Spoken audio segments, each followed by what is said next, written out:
No, tu som troška zhrnul tie laboratórne parametre u fatálnych otráv, kde vidíte pík transamináz tesne nad 90 pod 100, antefinem s následným dramatickým poklesom protrombinového času, aktivity protrombinového času až na hodnoty okolo 5 %. Tie hodnoty boli možno nižšie, len ten jeden z nich mal hodnotu okolo 9 %, čiže je pravdepodobné, že nebyť toho, tak je to troška iný výsledok. Teraz sa budem venovať pacientom, ktorí ma zaujali s tým, v podstate, že mali dosť dramatický ako klinický obraz, tak aj laboratórny nález a pri tej liečbe nám prežili. Čiže toto bol mládenec, ktorý v roku 2004 požil Amanita phalloides, bol prijatý v 25. hodine v spáde. Bol to pacient z východu, čiže bol plazmaferendovaný. Avšak 72 hodín po v podstate prijatí bol prožený ku nám na internú výsku leteckým transportom z Prešova do Banskej Bystrice. Zase mykológia vyšetrená nebola a amatoxín bol braný v 62. hodine od požitia, čiže už bol viac menej pod normou, ktorú hodnotíme ako pozitívnu. Tu sú jeho laboratórne parametre. Keď si spomeniete na ten prvý graf, ktorý som vám ukazoval, tak tam tie transaminázy u tých fatálnych otráv boli pod 100. Tunák sa mladenec vyšplhal na AST 142. Bilirubín mu však postupne stúpal až na 318. Kreatín mal maximálne 115 mikromolov, dializovať sme ho nemuseli. V spáde dostal penicilín, avšak nie vtedy v požadovanom množstve. Okrem tejto liečby však musel sa odsávať plášťový pneumotorax, ktorý bol iatrogenou komplikáciou kandidácie centrálnej vény. A u nás sme pacienta liečili v podstate náložou penicilínu v dávke 80 miliónov za deň, plus dostal Legalon v dávke približne 20 mg na kilogram. Pacienta sme liečili rovnako aj karbosorbom. Čo sa týka v podstate dávkej hemosubstitúcie, tak suplementovali sme ho až 38 jednotkami mrazenej čerstvej plazmy. Chvála Bohu prežil a bol preložený do spádu. No, tu som si dovolil prefotiť viac menej, koľko nás ten pacient vtedy vyšiel. Na slovenskej koruny to bolo 79 223. Zaplatené bolo okolo 11 000 korún. Tu je aj zdôvodnené, prečo nám ho nepreplatili. Troška sme sa nad tým pozastavili, že mládenca, ktorého prevážajú vrtuľníkom, vyše hodinu letu Prešov, Banská Bystrica, čiže tá hodina letu určite stála viac ako liečba, ktorú sme mu poskytli my za 11 dní. Bohužiaľ, bolo to vtedy v takomto štádiu, čiže bol nepreplatený. Chvála Bohu, môžem povedať, že už sa nám troška zlepšujú tieto vzťahy s poisťovňami a že už nám občas aj tú liečbu preplatia. No, budem sa venovať ďalšiemu pacientovi, ktorý nám prežil. Viac menej bol to pacient, ktorého som do tej štatistiky úvodnej nezaradil. V podstate, ako vravel Churchill, že verí iba štatistike, ktorú si sám sfalšuje, tak som si dovolil viac menej toto a spravil som to kvôli tomuto. Kebyže dám tieto hodnoty do vstupného grafu, tak by to vyletelo enormne vysoko, lebo väčšina tých pacientov mala tie transaminázy pod 10. Čiže vďaka týmto parametrom som si dovolil toho pacienta nedať do prvého úvodného grafu hodnot alanín a aspartatamín transferázy. Tento pacient nemal nejaký dramatický ani pokles protrombínu, ani kreatinínu, viac menej bilirubín sa mu držal tesne pod 200 a liečený bol takisto 80 miliónov penicilínu, Legalon v tejto dávke karbosorb, 40 gramov A6 hodín, 3 dní, plazmu nedostal, kanabis sme dávali, prežil preložený do spádu.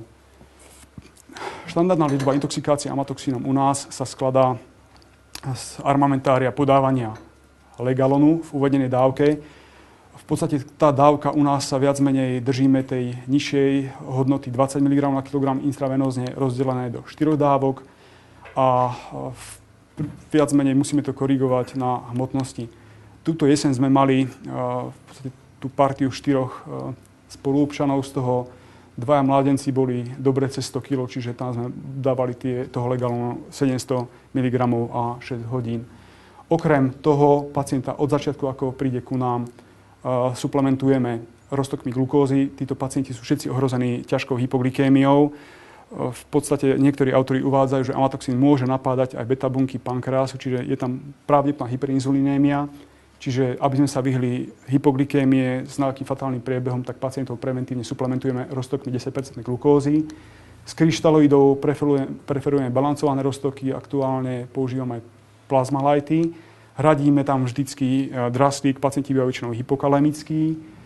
No, Karbosorb v podstate je liečba, ktorá je asi taká v podstate základom liečby je aj Karbosorb.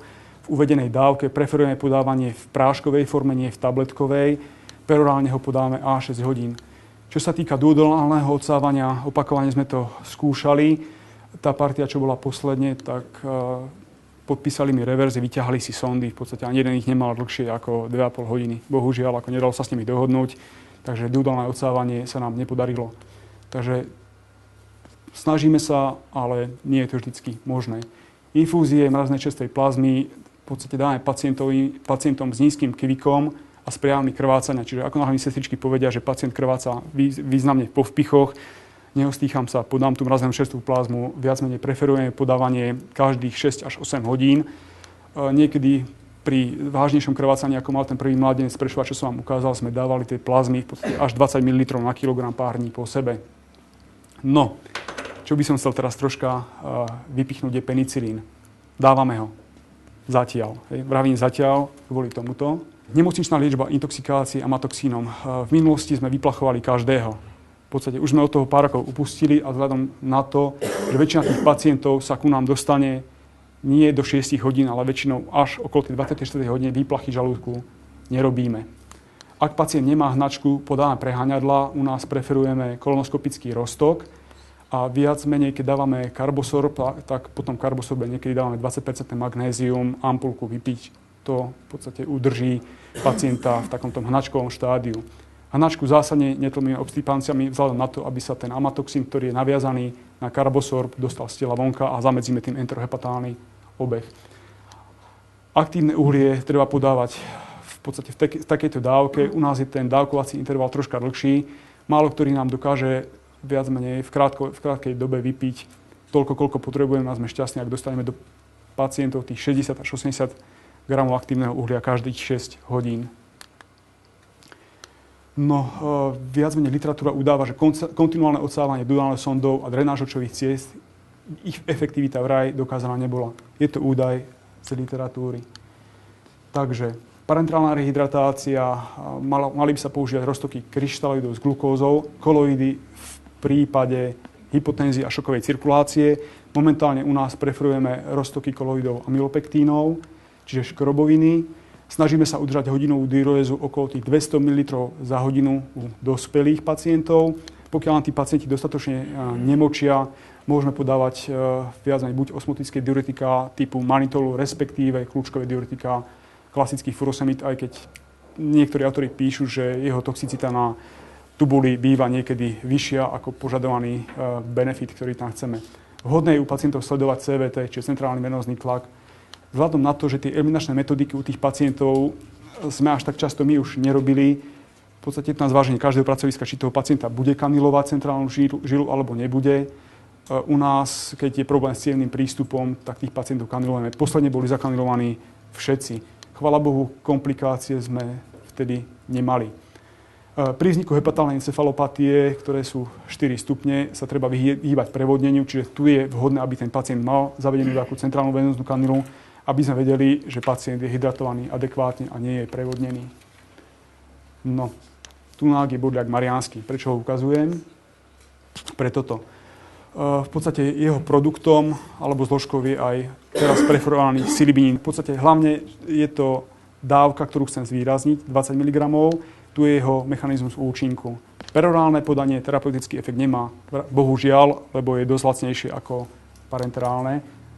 Mortalita pri solo podávaní silibinínu podľa prác Angela-Albertovej a spol z roku 2005 je 5,4%. No, čo by som chcel tu toto bude pravdepodobne vec, o ktorej budeme asi diskutovať. Viac menej je to údaj literatúrny alebo literárny, práca Angela-Albertovej a spol, ktorí spravili retrospektívnu analýzu 2000 prípadov intoxikácie amanitov s takouto mortalitou. Je tam rozdiel 3% oproti solo silibinínu.